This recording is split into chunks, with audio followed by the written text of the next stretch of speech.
دينا ستارز، مرحبا. أهلا. كيفك؟ I'm good. ايمت بلشتي الغناء؟ professionally أو بالحياة؟ بالعموم يعني general. ايمت حسيتي انه هلا أنا بلشت مثل ما قالت تيتا وماما وبابا، يعني أنا بلشت غني قبل ما أحكي، فكان عمري 2 ومن وقتها إنه كبرت وهيك، ودائما عم غني، دائما بالبيت عم غني، بالأوضة عم غني. I'm always singing. وبتتذكري شو كنت عم تغني؟ شيء عن جد؟ أكيد. شو لما كنت كتير كتير صغيرة كاظم الساهر بتحكي جد؟ كان عشقي، لهلا عشقي كاظم الساهر. اوكي فكبرت وبغن، يعني كله كان كاظم الساهر the only Arabic. بعدين لما كبرت أكتر قلبت على الإنجليش وبلشت على Britney Spears, Kelly Clarkson, Backstreet Boys, Blue. معناتها you're a 90s kid انت. Yes, I'm a 90s kid. اوكي.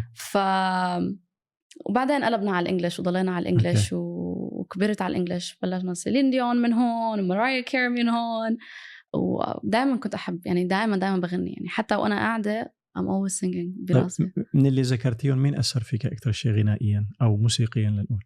كيلي كلاركسون. Since you've been gone ولا بعد ما؟ لا، من أول ما طلعت على American Idol، يعني من لما كانت waitress فاتت على American Idol وطلعت وصارت ستار، يعني that was like wow. Okay معناتها were you rooting for her ولا Justin وقتها؟ No, it was her. معناتها قد ايه انبسطت إنها ربحت معناتها؟ كتير، عطتني أمل. If she can do it I can do it. Exactly. طيب واضح إنه دراستك كانت بالإنجليزي. نعم. من الابتدائي ولا بعد فترة؟ طول حياتي. طول حياتي. وربيتي وين هون بالشارقة. بالشارقة. أوكي. بس أصلك من الأردن؟ نعم. عمان ولا؟ عجلون. بابا من عجلون وماما من الحصن. أوكي. between both يعني. أوكي. وبترجع بتزوري الأردن ولا يعني عم بيصيرك فرصة تروحي yes and no، يعني الحمد لله نزلت last year، السنة الماضية نزلت، وكانت أول مرة بنزل ب4 سنوات. واو. فكانت تريب يعني كتير ايموشنال، ولهلا يعني بشتاق انزل يعني كتير. اكيد. اليك قرايب هون بالامارات غير اهلك ولا؟ عندي اخوالي والباقي كلهم بالاردن، بس في يعني اوكي. كسفر يعني سكنتي بامريكا او كندا او اي مكان تاني ولا؟ no. يعني raised here more or less? Yes. So I was born in Saudi. ولدت بالسعودية، عشنا هناك I think 3-4 سنين. نقلنا هون على الشارقة وعلى الإمارات، وكنا نرجع شوي على السعودية. يعني عندي ذاكرة كتير صغيرة على السعودية وميموريز هناك.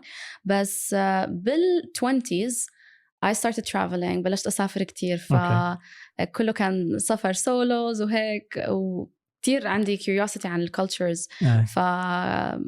it was something يعني I think تعلمت هناك كتير وقويت يعني my communications as well. وين سافرتي؟ وإيش هو البلدان اللي علقت؟ pretty much نص أوروبا من فوق لتحت. Yeah, I did like a backpacking like شهر ونص تقريبا. بلشت من أول شيء يعني تقريبا عن هولند لرومانيا. It's like Holland, Germany, Vienna. Nice. Yeah, so yeah. North America صار لك فرصة تروحي ولا؟ I only went to New York.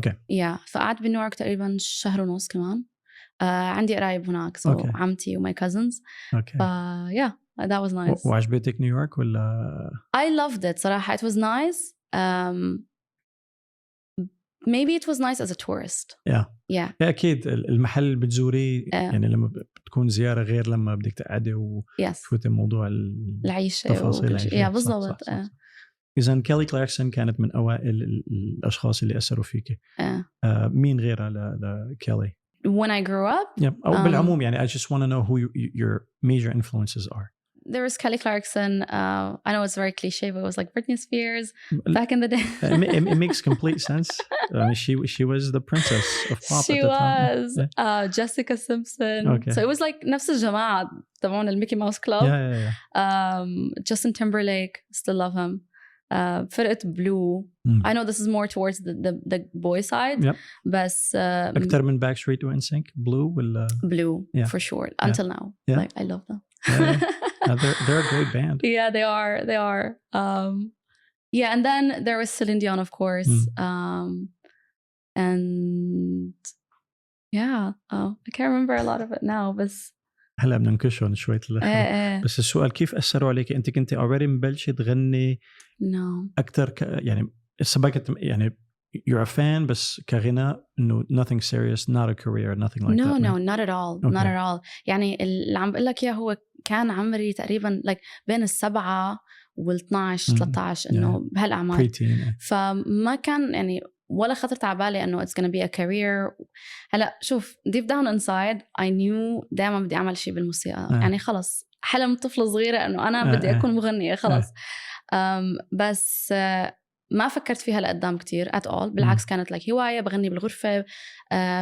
لما صار عمري 12 ونص 13 تقريبا اشتريت أول جيتار لإلي. و this is where it all started. مصروفي رحت جبت جيتار اشتريته وبلشت أكتب. So this is لما I'm pouring out الأفكار تبعوني والمشاعر وكل الأشياء. أنا كتير بحب أكتب وjournaling يعني دايما. بالإنجليزي. كله بالإنجليزي للأسف. لا مو أسف لك أنا بدي هيك وهيك نحكي عنه.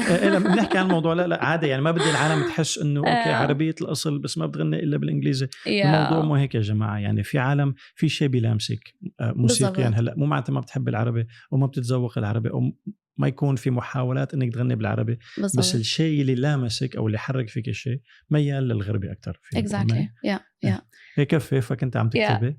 فبلشت لحن واكتب my own songs. ومن وقتها إنه حبيت الموضوع. it was a new way لإلي إنه تعبر عن حالي. أنا كتير بحب أكتب بالدايري دايما. يعني كنت دايما أكتب وفضفض. فكانت شيء جديد إنه بلحن وعم بكتب وعم فضفض بسونجز أو ببويتري. وكنت أكتب كتير poetry كمان. وكانت فعلا يعني كهواية. وبالمدرسة كمان I was participating ب songs و singing وهون وكمان بالكواير وهيك قصص يعني. بس ما فكرت يعني ولا لثانية أنه رح أخذ الموضوع ككارير. لأنه بدي أحكي شوي بالكالتشر. تعرف نحن يعني عنا بالكالتشر للأسف لهلأ يعني الحمد لله الموضوع مش هيك هلأ. بس لهلأ في كتير ناس ما بتعتبر الفن كشغل حقيقي أو شغل exactly احترافي. it never was an idea براسي أنه this is gonna be a career. فعادي كفت دراستي وفت على الجامعة. شو كانت دراستك؟ شو المجال؟ عملت business, international business. Okay. Yeah, which is really great.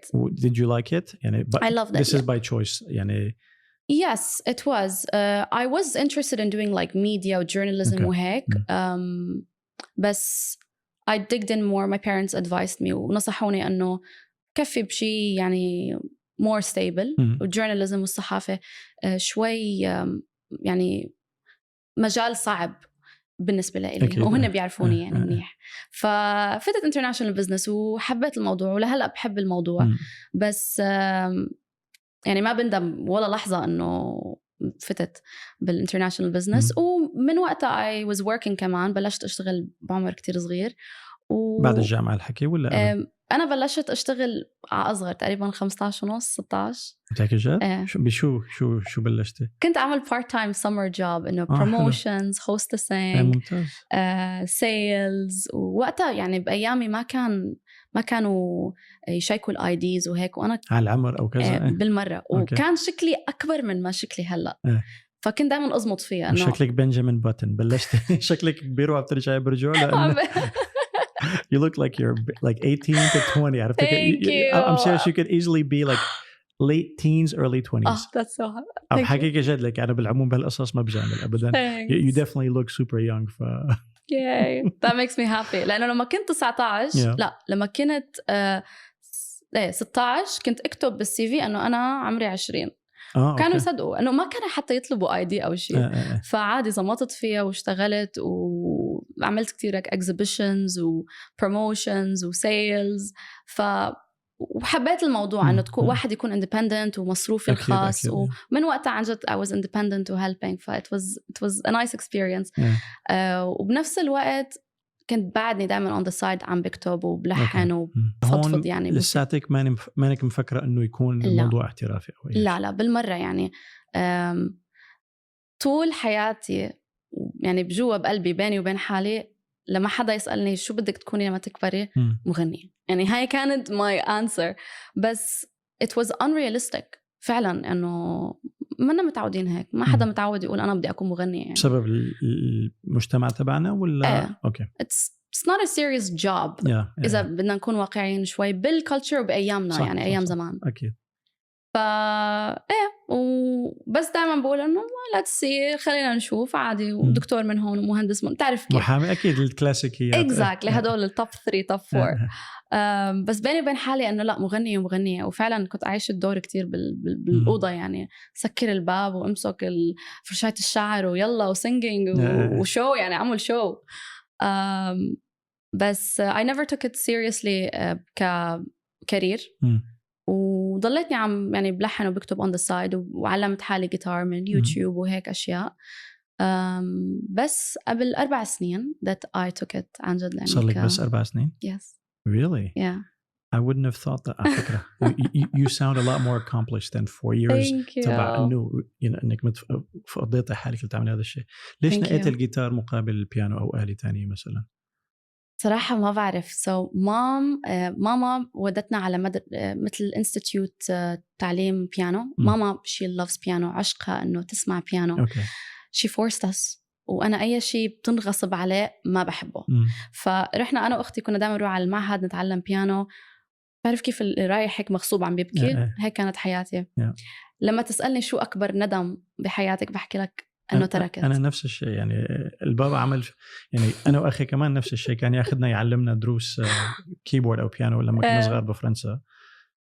أنا مو المشكلة يعني إذني سماعية عرفت كيف فكنت أعتمد على إذني يعني بحب الموسيقى بس إنه يكون بياخدنا بتوقيت مثلا برامج أطفال عرفت كيف إنه بعزدين برامج أطفال بدنا نروح نطرق مشوار عرفت كيف فإنه it was fun بس أكيد not as much fun as watching cartoons بس إنه كندم أنا بوافقك 100% إنه لو قدران التزم بهذاك الوقت عرفت كيف كنت تجاوزت مرحلة أكبر بس you never know يعني maybe it's a blessing you know yeah I hope so لأنه لهلا يعني بقولها لماما إنه my God ليه ما هيك ضربتيني قلتي لا عدي وروحي يعني تعلم فعلا وكبرت I fell in love with guitar ما بعرف في شيء بصوت الجيتار بحس إنه أنا خلاص acoustic ولا classical acoustic okay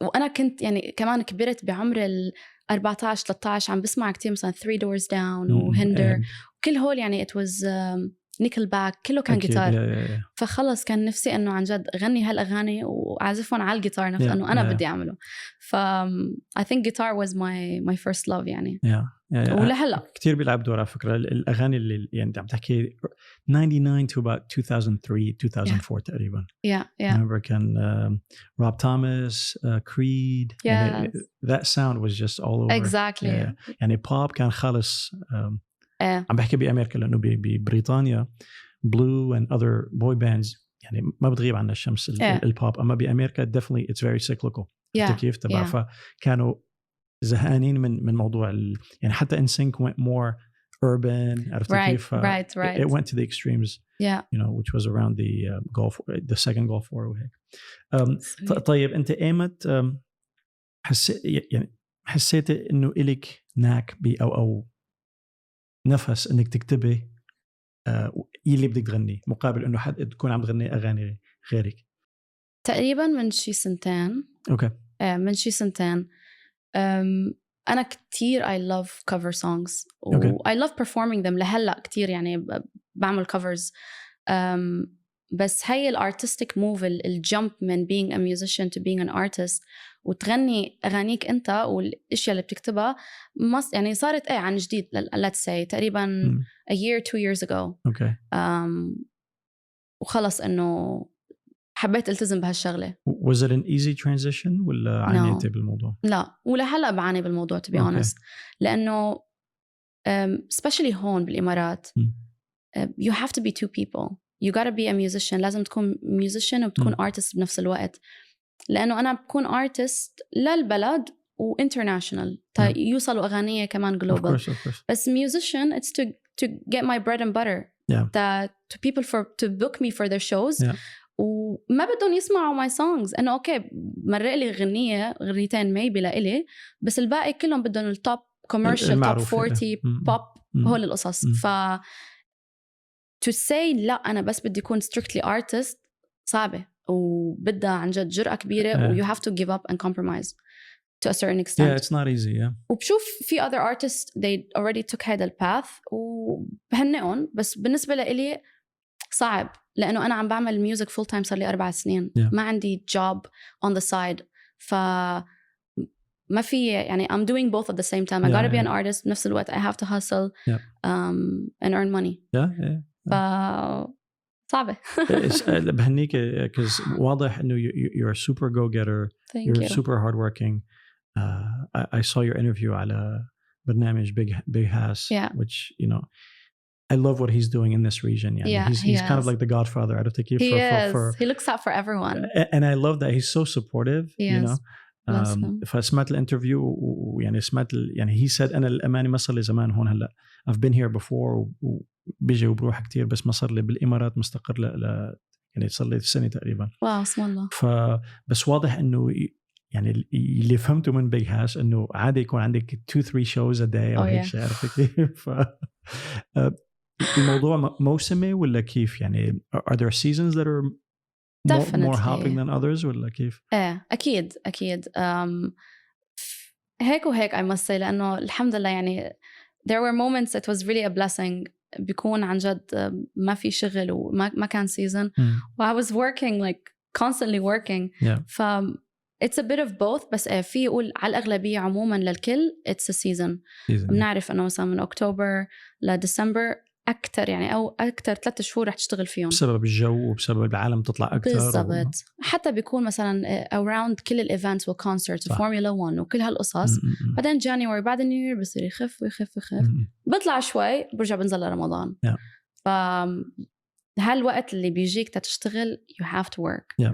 And that's what I've been doing, like just hustling everything I've been getting as much. طب معناتها عم تقضي وقت writing and doing your own stuff more in the off season لنقول أكتر من لما تكوني عم تشتغلي، لما تكوني مشغولة بالperformances ولا كيف؟ Yes and no. So 2020 أخذت خطوة ودايركشن جديد اللي هو رح يكون كتير selective بالشوز اللي رح يجوني. فلأنه حسيت فعلا إنه أنا بدي أوصل لهون بس ما عم بقدر أوصل لهون لأنه عم باخد كل الشوز اللي عم بيجولي. وين هون؟ عارفين على هون. هون إنه ببوينت يكون عندي at least an EP an album out، يكون عندي أكتر من أغاني يعني مع فيديو كليبس marketed. عندي إنه أنا قاعدة عم بكتب وعندي أغاني بس ليك قاعدين إنه بدي الوقت أقعد أعمل marketing plan. It's a process it's not a one night يعني thing. لا أكيد. فأخذت هالخطوة إنه ب2020 إنه خلص بدي أقعد و whatever show بيجيني I'm gonna be selective إنه رح أخذ هاد وأعطي priority لماي music. والحمد لله I did that. Then Corona happened. فكورونا كانت blessing وبنفس الوقت curse بنفس الوقت. بس I would say بالنسبة لي الحمد لله it was more of a blessing in disguise. أنا I feel the same يعني هي كانت سنة صعبة على عالم كتير. أنا بالنسبة لي كانت يعني سنة استقرار somehow or another. عرفت كيف؟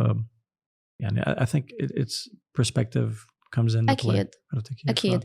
And I truly believe إنه كمان it's how you take it أو أنت كيف تعمل من السيتويشن. أكيد. بس بالنسبة لي كانت صعبة من الcreativity. لأنه I was a bit worried هون okay financially يعني I was broken لأنه كان عندي shows booked وبليلة ونهار كل شيء تكنسل كل شيء وهدول الشوز إنه كنت خلص إنه يلا بهالصيف رح سافر رح أعمل هيك ورح أعمل هاي الفيديو كليب وكل هالبلانز nothing happened. صفر. فقعدت بالبيت إنه فكر أوكي شو بدي أعمل.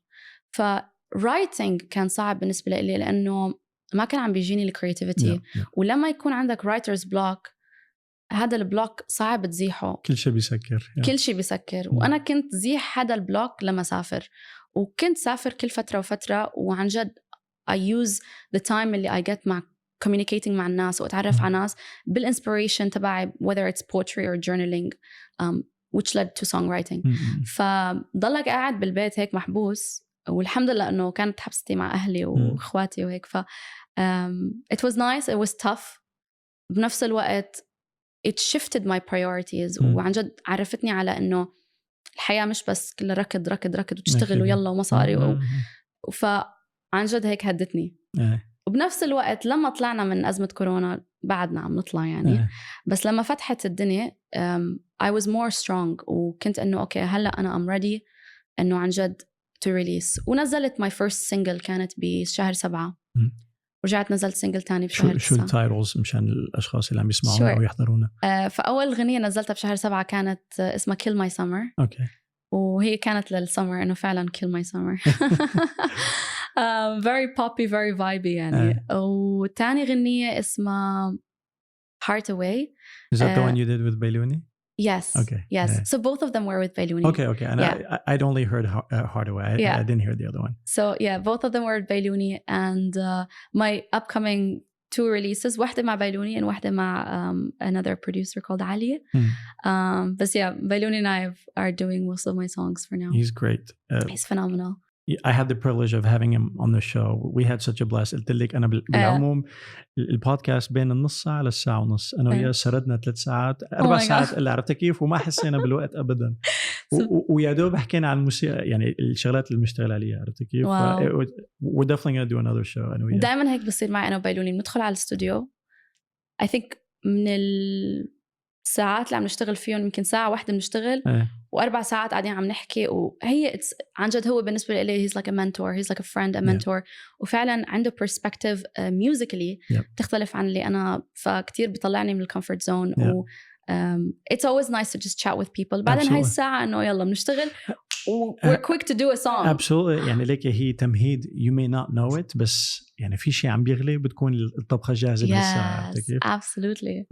Yes. Oh, that's great. طيب شو وجهة نظرك بما يتعلق بتنزيل ألبوم أو EP مقابل إنه يكون singles؟ لأنه we're clearly moving away from an albums. You know, like people are releasing singles.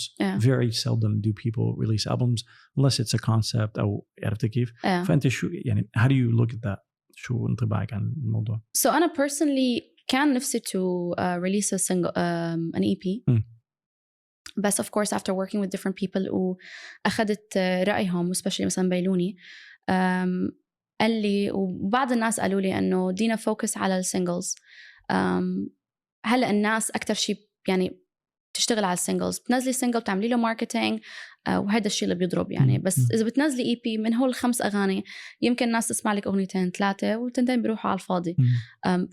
performance wise للstreaming platforms عم نشوف إنه السينجلز هي المرغوبة أكتر. بالضبط هن المرغوبين أكتر ويعني إلى concept إلى marketing يعني صح. specific behind it compared لل EP. من ال EP أو من المشروع اللي عم تشتغل عليه لكم أغنية عم تجهزها لقدام؟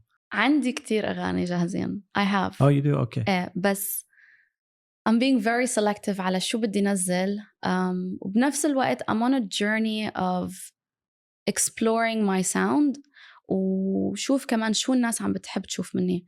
فإذا بتشوف مثلا Kill My Summer الفايب تبع أول سينجل تبعي بتختلف عن Heart Away واللي رح نزلها إن شاء الله الشهر الجاي كمان الفايب تبعها بيختلف عن Heart Away و Kill My Summer واللي بعديها كمان بتختلف.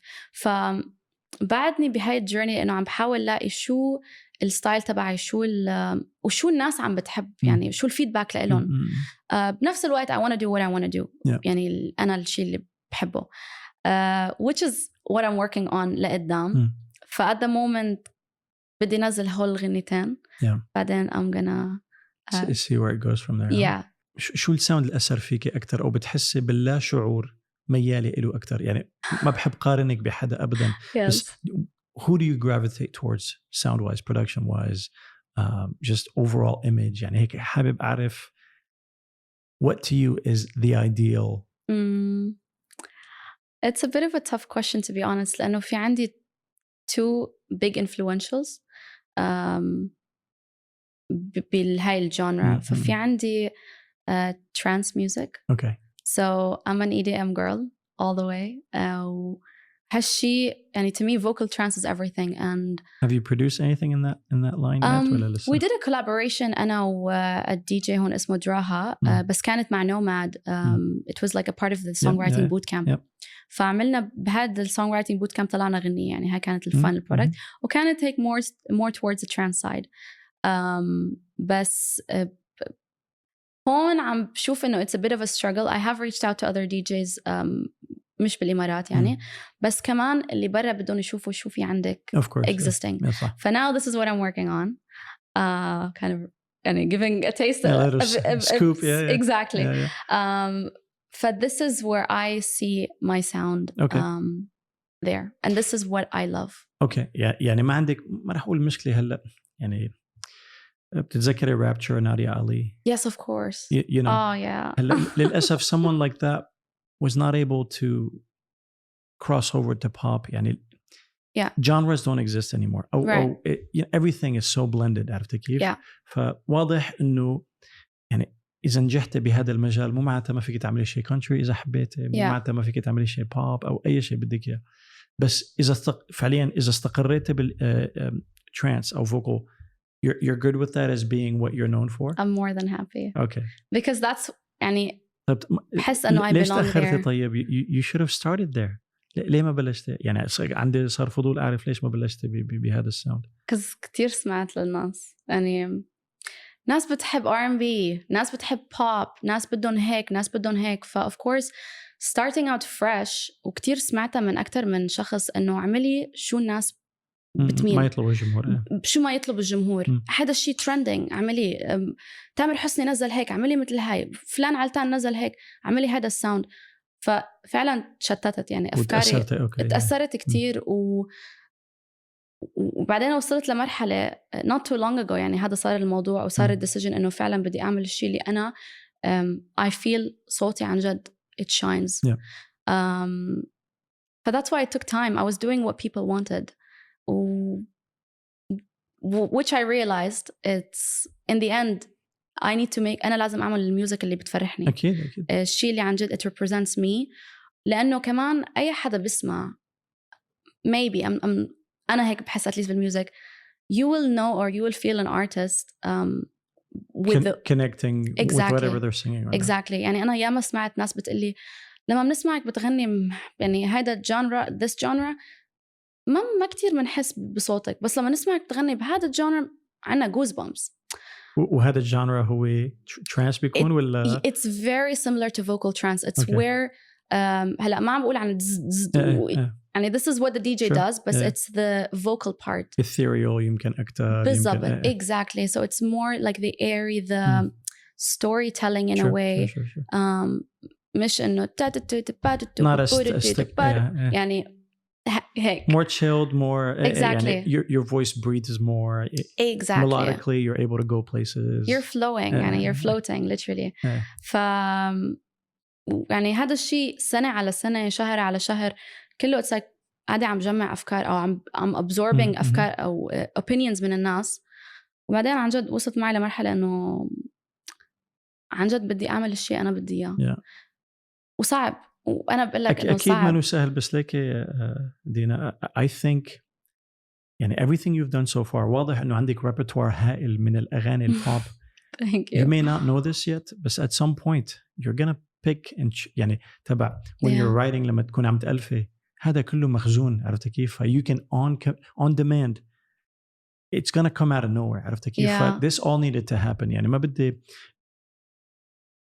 مو للمقارنة أبدا، بس someone like Ed Sheeran مثلا, that's what happened to him. He listened to a bunch of pop artists and now he's يعني تبع it's a bit of Eminem على a bit of Blackstreet على he did everything.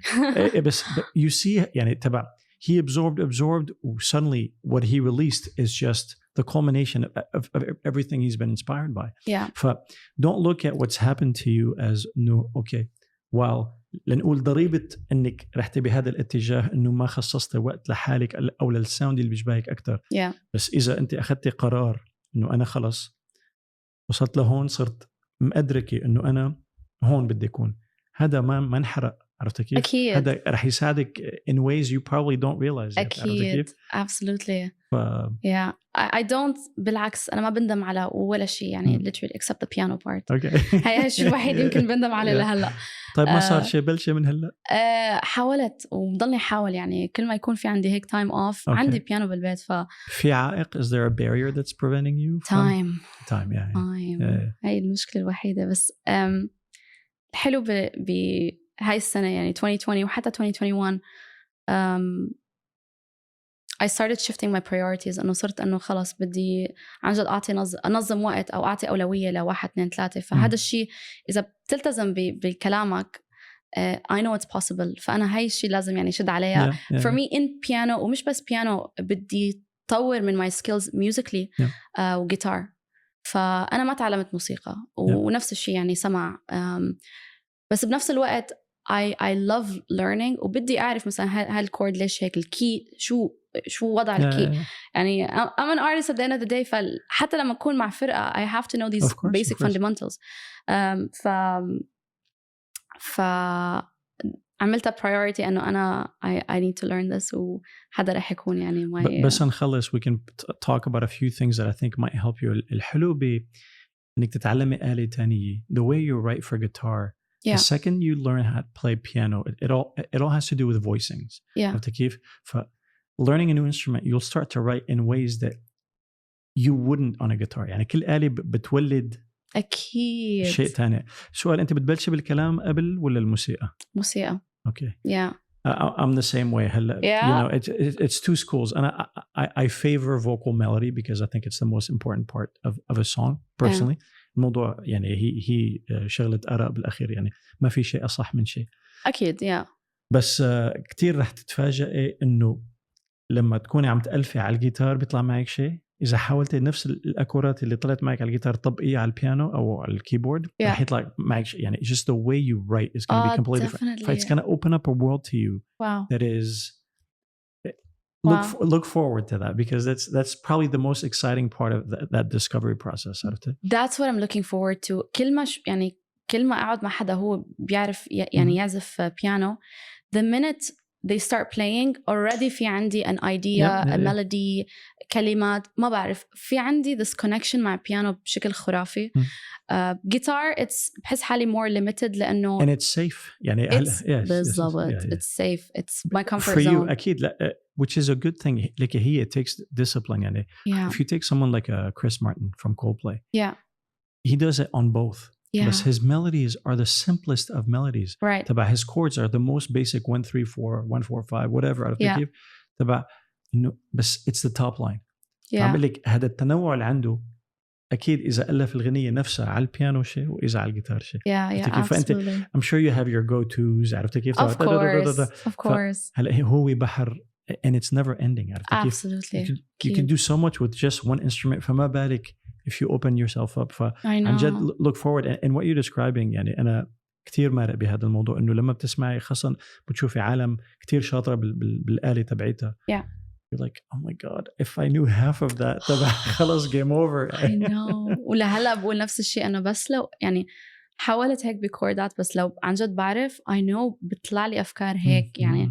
بس بنفس الوقت I try to appreciate شو اللي عندي اللي هو me and guitar وبطور بهذا. بنفس الوقت بدي أتعلم شيء جديد لأنه فعلا كل آلة إلها its own sound. أكيد. ومثل ما قلت بتفتح لك يعني بواب تانية وأفكار تانية وميلوديز. man, it's just music. It's amazing.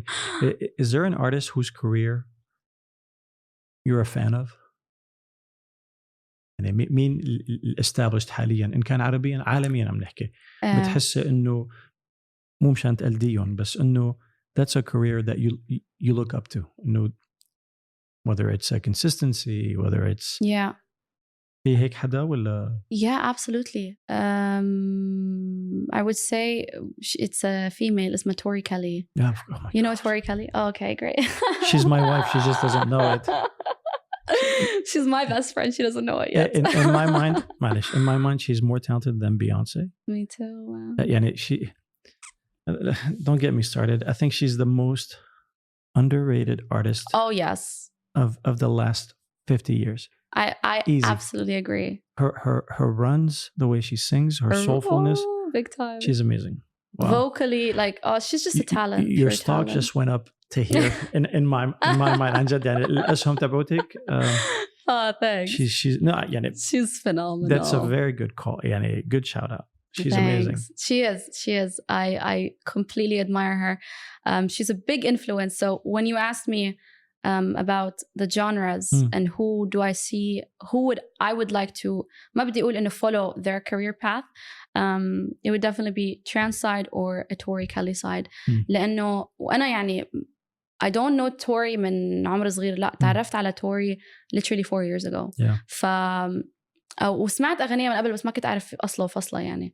بس I just admired musically عن جد مش بس guitar بس the shifts that she did من pop لهلأ شوي على R&B soul gospel. There's this instant connection that I was like, this is the kind of road أنا بدي أخده. بنفس الوقت عندي big love لvocal trance. فبس بدي أشرح لك بطريقة هيك شوي سريعة إنه why kind of متشتتة بين هاي وهاي. vocal trance is limited بناحية performances unless أنت بتكون بTomorrowland stage مع DJ featured.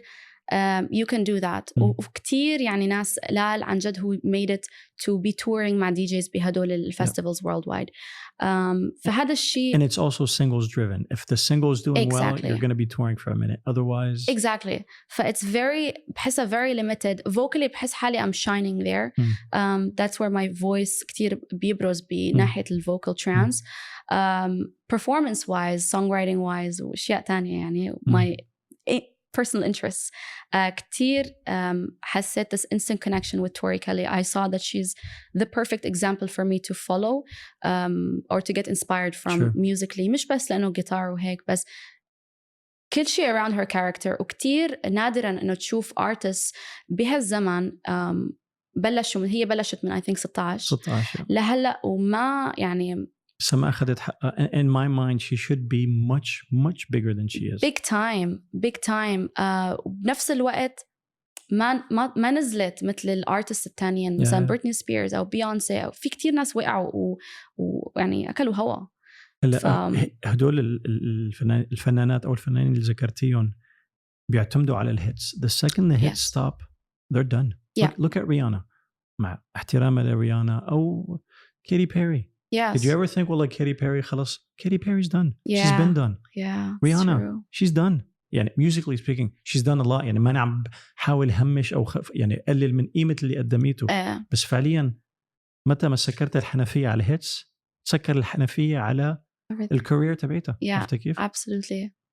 يعني تأكيدا لحكي Tori Kelly, it doesn't matter if it's raining, if it's snowing, if it's sunny outside, she's gonna be okay. Yeah. يعني okay بالمقابل she might not have that popularity, right? But it's super sustainable. Yeah, يعني كمان حسب الواحد شو الطموح تبعه المادي عرفت كيف أكيد. I'm so glad you're aware of that because that's يعني ما كانت غاية السؤال إني أخذك على هذا المحل بس it's good that you at least have a model to look at. يعني right. you could probably يعني بتشق طريق وانت بتكون التريل بليزر بتعملي شيء خاص والآخرين يقلدوك بس فعليا the fact that someone like a Tori Kelly exists it's social proof. عرفت كيف someone's done it you can do it and you can do more. يعني إن شاء الله I think من اللي عم بسمعه حاسس إنه إذا قدرت تلاقي قاسم مشترك بين البوب أو المور كوميرشال مع هاد مثل ما إنه خاصة هلا الجانرز ما عاد في شيء إنه خلص just pop just كذا. Absolutely. If you find an interesting way to marry those things, زائد you being from here, I think it's the world is your oyster. عرفت كيف you can do so much. أنت ما بحكي. Yes, I believe that as well. هي it's just مثل ما قلت إنه over the years أو عن جد ضلك تجمع then one day لما تصير بتصير. بس هي مثل ما قلت إنه لازم عن جد واحد يلاقي قاسم مشترك بين what I love and vocally where I am at بنفس الوقت من يعني overall perspective of a career و performance wise. لأنه كمان يعني who are we kidding, a lot of people يعني بيطلعوا مصاري من التورينج فهذا الشيء يعني it's a big factor. فواحد ما فيه بس يكون عم بيعمل features وبيعمل singles وما عم بيعمل تورينج ضلوا قاعد هيك بس بالبيت. يعني صرنا بمكان تاني. يعني قبل you could be just an artist. Now being just an artist unless you've made it through it's really, I'm not saying it's impossible بس أول شيء المنافسة صارت ضرب 5000 علما إنه في كتير يعني موسيقى سيئة، ما راح أحكي زبالة، ما راح أقول بس والمفروض the good would rise to the top بس it's so much more competitive now. عرفت كيف؟ but I think there's room. يعني I think YouTube or online content is a place to connect يعني مع العالم اللي بتحبك. أنا يعني يمكن إذا بدي أعطيك أي نصيحة, have you thought of doing something on YouTube, kind of documenting your journey or your daily life or whatever it is? Yes. I did. I tried that actually. I started recently, back in a couple of months ago, probably like 3 months ago. I started vlogging, يعني at least مرتين بالأسبوع, taking people like on a journey, مش بس باليوم بس as an artist in the studio, behind the scenes in my gigs وهيك لما يعني period, which is very fun.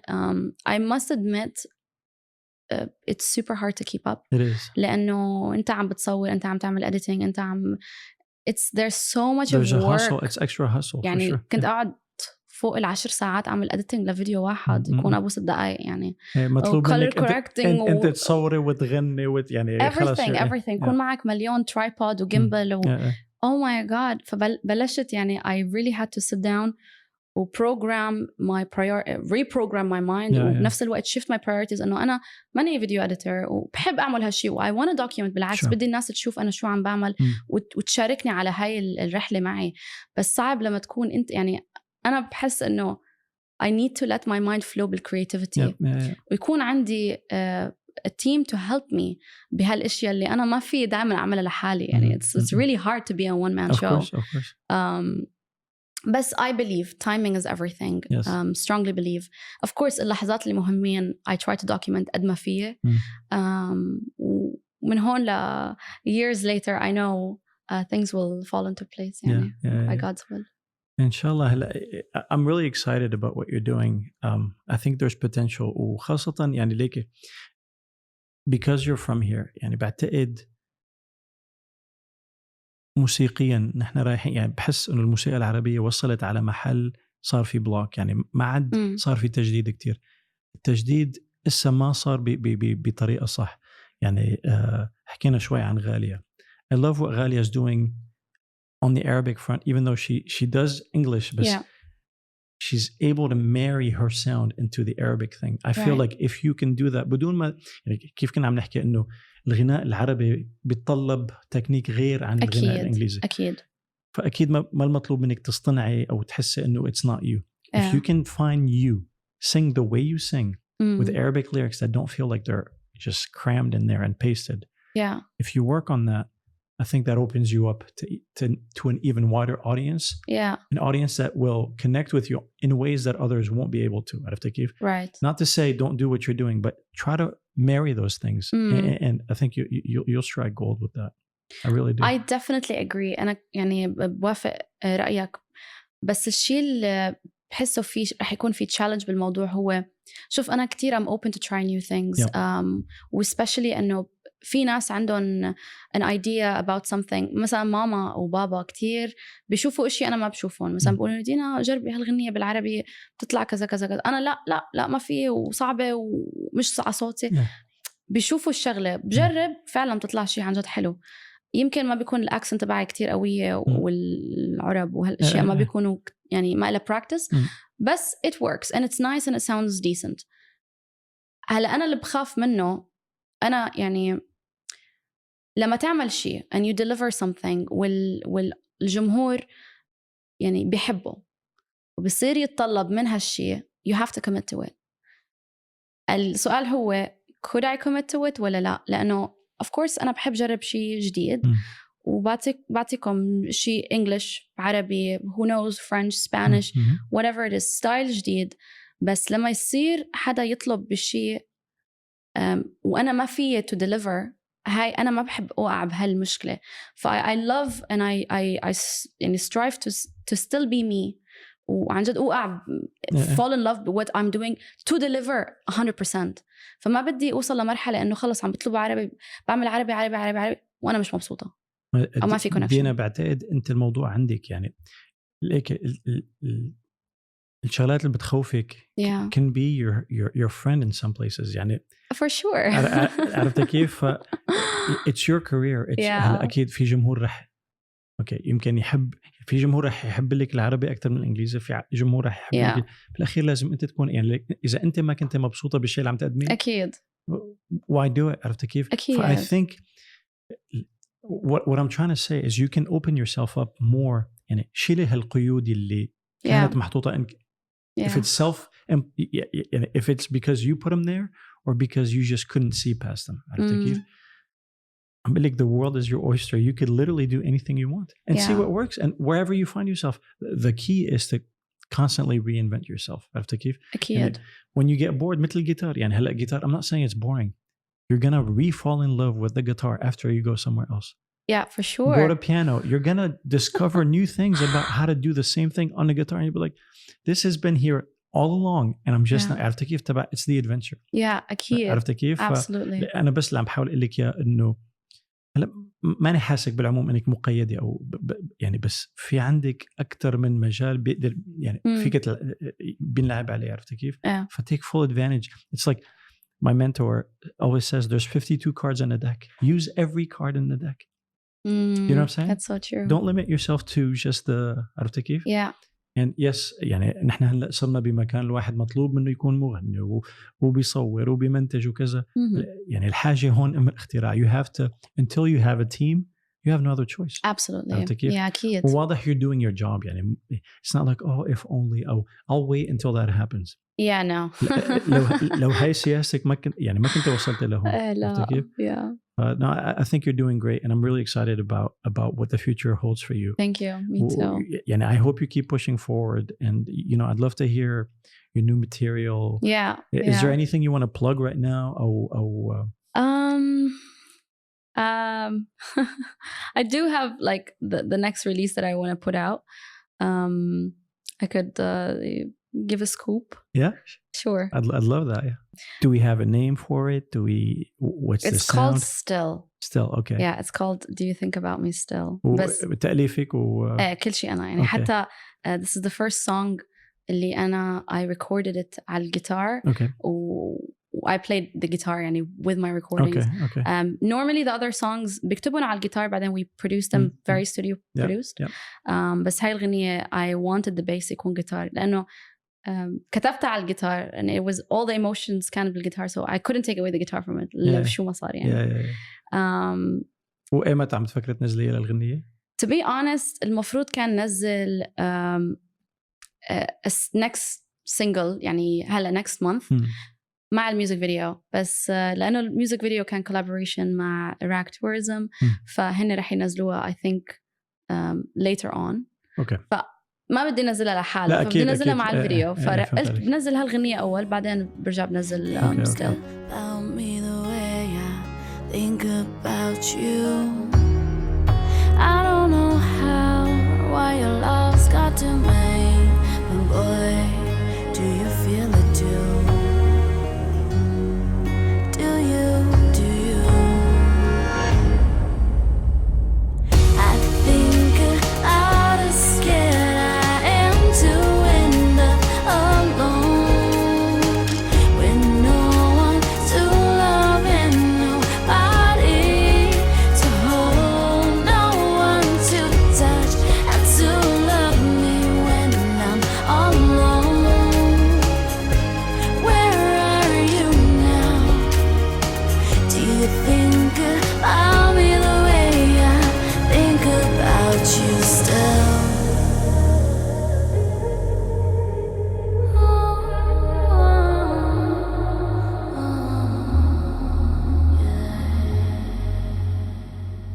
Did you and Rayan work on it or is this? No, this is another producer. Okay.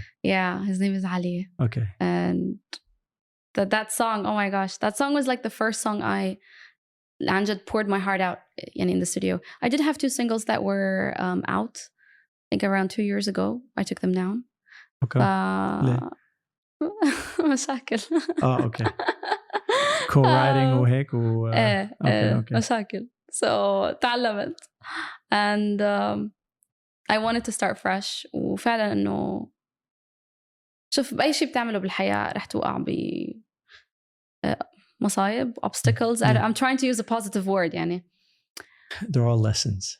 lessons exactly lessons so تعلمت وفعلا I took down all my music وحبيت بلش صفحة جديدة و under my terms under my music وكل شيء إنه بكون أنا يعني I'm in control of it. فنزلت after 2 years my first single هي Kill My Summer بشهر 7 وهلا عم رح أرجع. Kill My Summer فينا نقول إنه كانت البداية الجديدة لك. Exactly. Yeah. Okay. So that was a new start. Of the covers that you've done or released, is there one إنه دائما بينطلب منك إنه غني لنا هالغنية أو كذا ولا؟ There's so much. I know. أنا تفاجأت بكمية الأغاني اللي حافظتيها أنت. Oh my God. It depends لأنه يعني بيصير معي مثلا إنه بتكون أغنية نازلة let's say الأسبوع الماضي.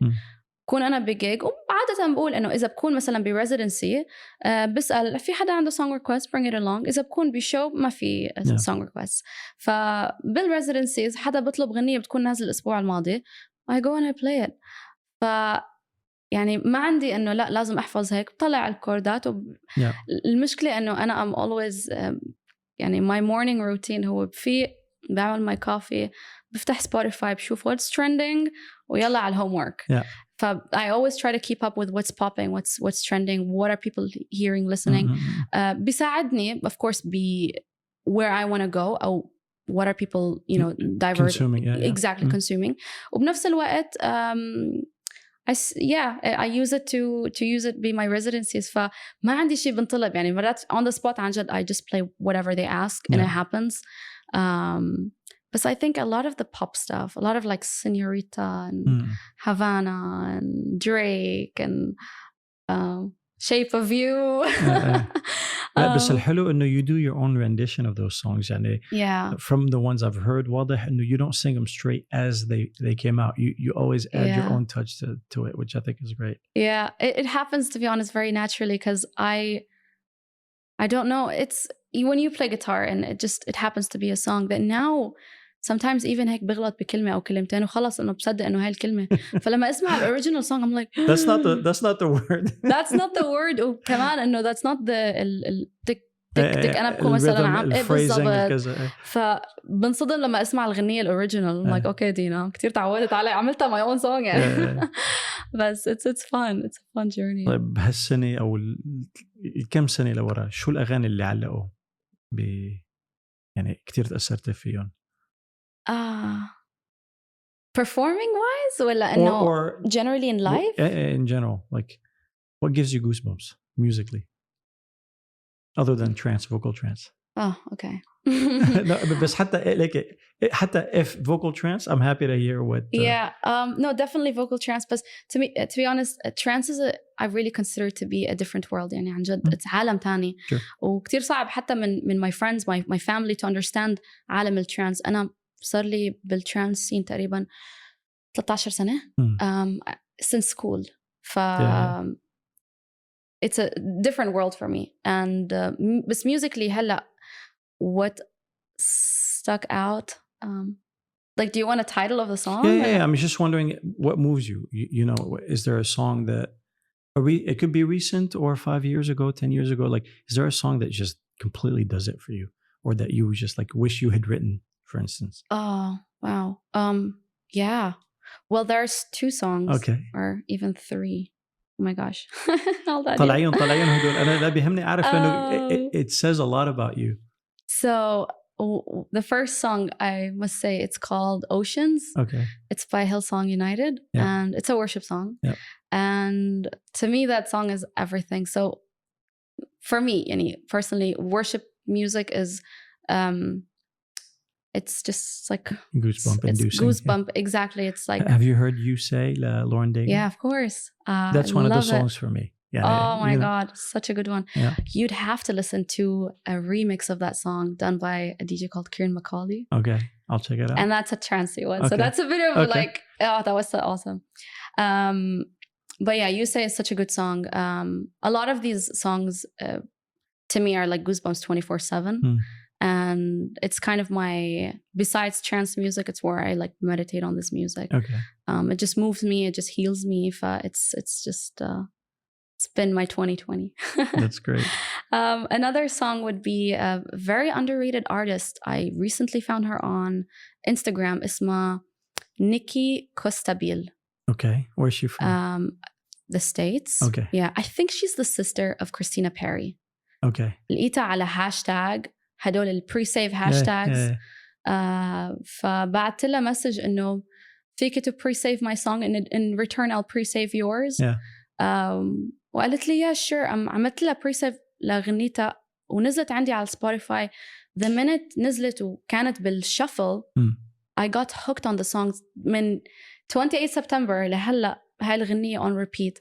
بحس يعني it's like as if I wrote the song. Yeah. وكتير متعلقة بالغنية. It's called Chasing Nothing. Okay. غنية تانية كتير حبيتها وضلتني اسمعها بهالسنة أو السنة الماضية. Honestly, there's a lot. There's Tom Misch in the midst of it all. Yeah. Although ما في إلها كتير words, it's just a lot of melodies and music and instruments. Sure. Yeah. But it's just the instruments. It does it for me. وفي كتير آلات, especially the electric guitar. وفي like something like chime and these ding dongs and I don't know what they're called. The rhythmic stuff, yeah. But musically, it's actually my ringtone. Is it really? Yeah. It's just weird musical instruments. Yeah. And I love that. Yeah, I love that. And there's so many good songs. So many. But in general, overall, since you started music لهلا, yeah, what songs do you wish you had written or were yours? Other than the one you just mentioned. Dear No One. Tori Kelly. Yeah. Yeah, I just feel like I should have written that song myself. جاي الأيام. إيه عن جد. ما صار شيء. Yeah. There's another one called Wrong Places. It's her, H.E.R., the singer. It's not her original song. في حدا songwriter who gave her the song يعني. بس كمان بحس إنه I should have written that song. There's also her Hard Place. Yeah, that's a great song. I should have written that one too. There's so many good ones. My God. Eloise. Yeah. Also her TTCL. I love that one. Maggie Rogers. Like, there's so many of these music and Rogers. So good, and it just feels like man, like it's a simplicity of the song production, guitar and songwriting that I'm like, man, I could have done the same thing. إنه وبتحس إنه لما تسمع هالغنية بتحس إنه it's yours, it belongs to me. إنه هالغنية إلي. بعرفه لهالإحساس. أنا مشان هيك عم بسألك عن هذا الموضوع. كتير أغاني في عندي like a playlist على بسبوتيفاي يعني. هاي البلاylist it's like my Dina songs. يعني. Okay. It's the ones I probably should have written. That's great. بحسن إلي يعني. طب للأشخاص اللي بدهم يتابعوك على السوشيال ميديا شو الهاندل تبعك؟ Dina Stars? Yeah, so it's Dina Stars official. Official. Yeah. Okay. Unfortunately, Dina Stars was taken. So Instagram is Dina Stars official. Well, YouTube, Facebook or Twitter, it's Dina Stars Music. Yes. Okay. Do you have an official website? Yeah, dinastars.com. DinaStars.com. Okay, Yeah, so I'll put all that stuff on the show. Awesome. Dina, I can't thank you enough. Thanks. And I can't wait to have you on the show again when you have new material to talk about. Absolutely. Thank you so much for taking the time. Well, thank you for having me. My pleasure. Anna, come on. Okay, I'll see you soon. For sure. Bye. Bye.